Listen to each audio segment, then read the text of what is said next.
দেখতে দেখতে চলে যাচ্ছে রমজান মাস, চলে যাচ্ছে রহমতের মাস, চলে যাচ্ছে নাজাতের মাস।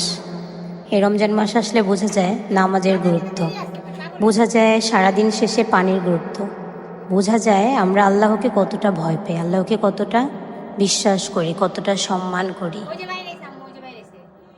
এই রমজান মাস আসলে বোঝা যায় শয়তান আসলে শয়তান না, আমরা প্রতিটা মানুষের মধ্যেই এক একটা শয়তান আছে।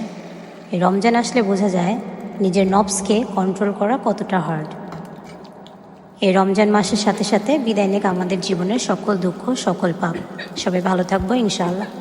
মানুষ যদি দুটা গালি দেয় চুপ করে থাকে, ও তার আমল নামা নিয়ে আল্লাহর সামনে দাঁড়াবে, আর কিয়ামতের মাঠে বহু নেকি ফ্রি পাওয়া যাবে। এটা কি জানেন? কিয়ামত অনেক নেকি বিনামূল্যে ফ্রি আসবে আমল নামায়। কেন আসবে বলি হাদিসটা। নবী সাল্লাল্লাহু আলাইহি সাল্লাম বলেছেন, তোমরা কি জানো সবচেয়ে বড় মিসকিনকে, দরিদ্র মানুষকে, মিসকিনকে? সাহাবীরা বলছেন